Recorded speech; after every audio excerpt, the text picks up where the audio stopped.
C'est la notion de père qui a engendré l'éducation, puisque l'éducation apparaît vers 1800 à peu près, dans son sens actuel.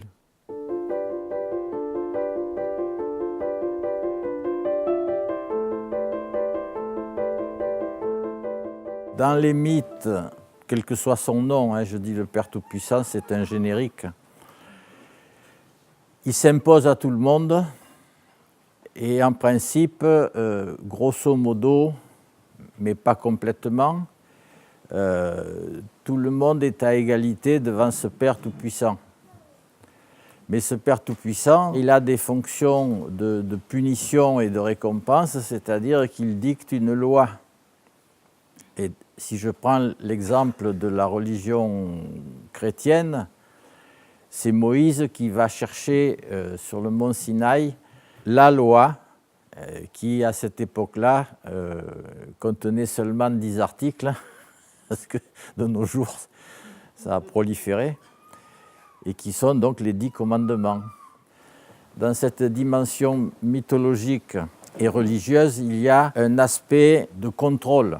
Cet aspect de contrôle se met vraiment et explicitement en place dans la Rome antique, puisque le dominus, c'est-à-dire le chef de la famille, domos c'est la maison, le chef de la maison, est très explicitement habilité à doucere. Et doucere, c'est exactement, c'est-à-dire conduire les affaires de la maison, bien sûr. Et conduire, c'est la racine aussi de éduquer. Alors, il n'y a pas d'éducation à ce moment-là, dans le sens actuel du terme, mais il y a quand même la conduite. C'est uniquement le père qui conduit. Alors, à partir de cette époque-là, cette autorité déontique du père commence à prendre sa source aussi dans le côté civil, parce que jusqu'à présent, c'était surtout religieux. Sous l'Ancien Régime, c'est-à-dire un petit peu avant la Révolution, les aristocrates éduquent leurs propres enfants, surtout les garçons. Le seul éducateur à cette époque-là, c'est le père. L'Église essaie progressivement de créer aussi des institutions éducatives et récupère lentement et progressivement aussi les enfants de ces aristocrates. Mais ce que je trouve de particulier à cette époque-là, c'est que le père reste quand même le responsable de l'éducation de ses enfants, même s'il les donne dans des institutions religieuses d'éducation, c'est-à-dire qu'il a un droit de regard et il va même dire à ces instructeurs-là ce qu'ils doivent enseigner à son enfant. Bien sûr, il fallait que le concept d'enfance apparaisse, il n'existait pas auparavant, pour que l'éducation au sens actuel du terme se mette à exister. Un petit peu avant 1789, c'est surtout Rousseau, en fait, qui a fait émerger le concept d'enfance.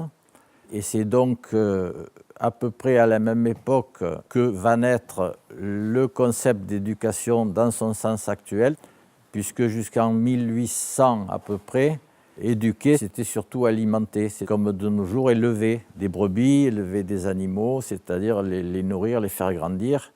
Et c'est assez frappant de voir que l'enfant qui est à l'école est un élève. Et le terme élève désigne aussi en agriculture le produit d'un élevage. Et c'est la Révolution qui commence à instituer certaines écoles qui, comme on vient de le voir, à l'origine étaient quand même religieuses. Et c'est 1880, c'est-à-dire pratiquement 1900, que l'État récupère ces écoles religieuses, et c'était la querelle donc à ce moment-là entre les écoles religieuses et les écoles laïques, c'est-à-dire les écoles d'État. Toute cette histoire-là, on peut la retrouver de nos jours. L'éducation religieuse n'a pas disparu de nos jours, l'éducation monarchique n'a pas disparu de nos jours. Dans les structures d'État, on retrouve encore des traces de tout ça.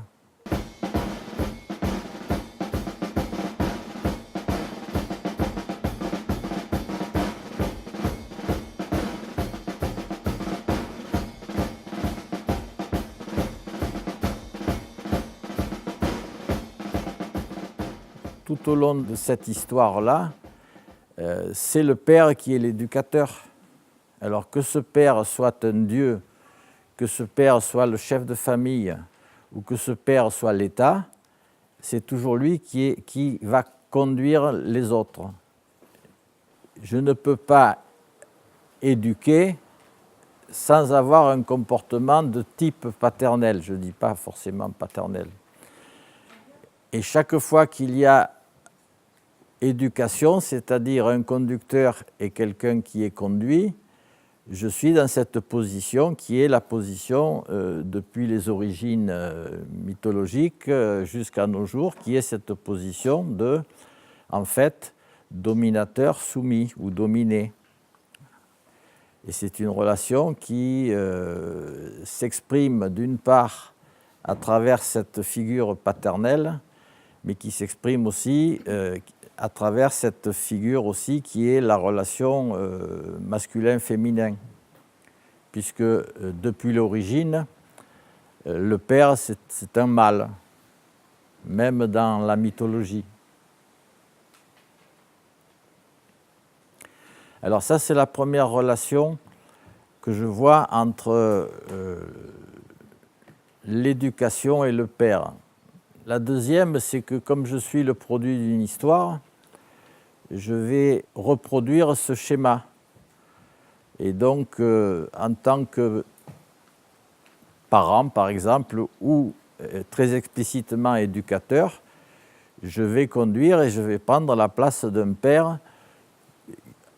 Alors, soit à mon insu, mais c'est le plus souvent à mon insu, soit en le sachant explicitement.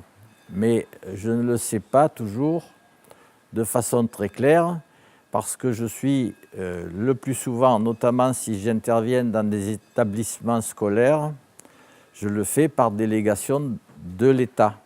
Je ne suis qu'un agent du père État.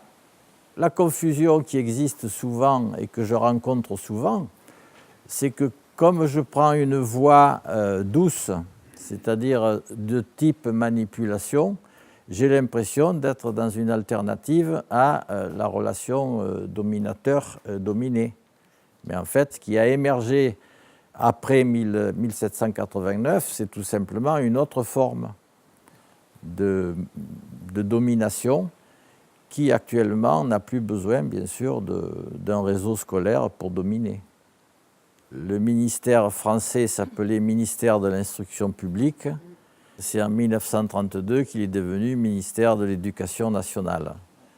Je pense que l'éducation est plus étendue en champ de compétences que l'instruction. Jusqu'en 1932, il aurait été absolument impensable et impossible, et ça l'a été, qu'on puisse dire aux familles « nous allons éduquer vos enfants ». C'était Danton qui disait que les enfants appartiennent d'abord à la République avant d'appartenir à leurs parents.